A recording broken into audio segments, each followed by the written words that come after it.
ಒಂದು ಅದ್ಭುತವಾದ ವಾಕ್ಯ ಇದೆ. ನೀನು ಕಳೆದುಕೊಂಡದಕ್ಕೆ ಯೋಚಿಸಿ ಬೇಸರ ಪಡುವುದಕ್ಕಿಂತ ಈಗ ನಿನ್ನ ಬಳಿ ಏನಿದೆಯೋ ಅದರ ಬಗ್ಗೆ ಸಂತೋಷ ಪಡೋದೇ ಜೀವನ. ನಮಸ್ಕಾರ ವೀಕ್ಷಕರೇ, ಎಲ್ಲರಿಗೂ ನನ್ನ ಚಾನೆಲ್ಗೆ ಮತ್ತೊಮ್ಮೆ ಸ್ವಾಗತ. ಇಂದು ನಿಮ್ಮ ಮನಸ್ಸನ್ನೇ ಹಗುರ ಮಾಡುವಂತಹ, ನಿಮ್ಮ ಚಿಂತೆಗಳನ್ನು ಕರಗಿಸುವಂತಹ ಒಂದು ಚಿಕ್ಕದಾದ ಅದ್ಭುತವಾದ ಕಥೆಯನ್ನ ಹೇಳುತ್ತೇನೆ. ವಿದೇಶ ಪ್ರಯಾಣದಿಂದ ಒಬ್ಬರು ಬಿಸ್ನೆಸ್ ಮ್ಯಾನ್ ವಾಪಸ್ಸಾಗ್ತಾ ಇದ್ರು. ಅವರು ಹಲವು ದಿನಗಳಿಂದ ವಿದೇಶದಲ್ಲಿ ಕೆಲಸ ಮಾಡಿ ಮನೆಗೆ ಹಿಂದಿರುಗುತ್ತಿದ್ದಂತಹ ಸಮಯ. ಅಲ್ಲಿಯ ಚಳಿ ಗಾಳಿ, ಪ್ರಯಾಣದ ದಣಿವು, ಆದರೆ ಮನಸ್ಸಿನಲ್ಲಿ ಮನೆಗೆ ಹೋಗುವಂತಹ ಸಂತೋಷ ಮಾತ್ರ.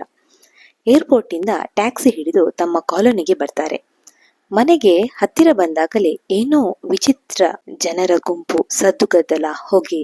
ಅವರು ಟ್ಯಾಕ್ಸಿಯಿಂದ ಇಳಿದ ಕ್ಷಣದಲ್ಲಿ ನೋಡುತ್ತಾರೆ, ಅವರ ಮನೆ ಬೆಂಕಿಯಲ್ಲಿ ಹೊತ್ತಿ ಉರಿಯುತ್ತಿದೆ. ಅವರ ಮನಸ್ಸು ಈಗ ನಿಶ್ಚಲವಾಗಿದೆ. ಜೀವನವೇ ಸುಟ್ಟು ಹೋಗುತ್ತಿರುವಂತೆ ಅವರಿಗೆ ಭಾಸವಾಯಿತು.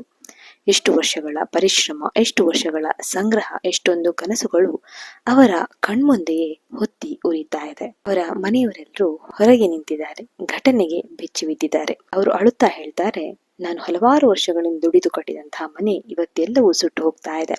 ಆಗ ಅವರ ಹಿರಿಯ ಮಗ ತಂದೆಯನ್ನು ನೋಡ್ತಾನೆ.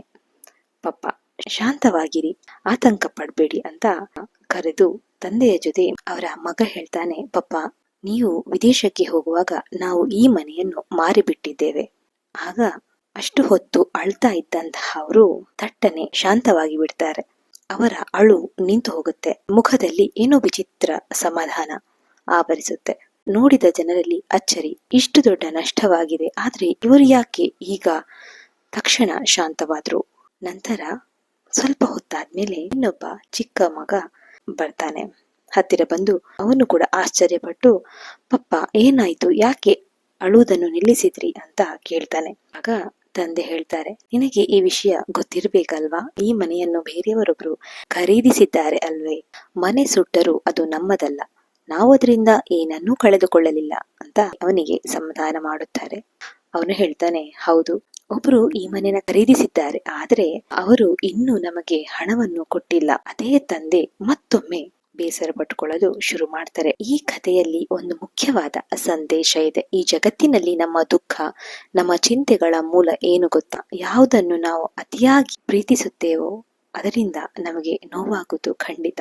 ಯಾವ ದಿನ ಇದು ನಮ್ಮದಲ್ಲ ಅನ್ನುವಂತಹ ಒಂದು ಸ್ವೀಕಾರ ಮನೋಭಾವ ನಮಗೆ ಬರುತ್ತದೋ ಆ ದಿನ ಜೀವನ ಸುಲಭವಾಗಿ ಬಿಡುತ್ತೆ, ಮನಸ್ಸು ಹಗುರವಾಗಿ ಬಿಡುತ್ತೆ, ಚಿಂತೆಗಳು ಕರಗಿ ಬಿಡುತ್ತೆ. ನಿಮ್ಗೆ ಏನನ್ಸಿತು? ಕಮೆಂಟ್ ಮೂಲಕ ತಿಳಿಸಿ. ಎಲ್ಲರಿಗೂ ಧನ್ಯವಾದಗಳು.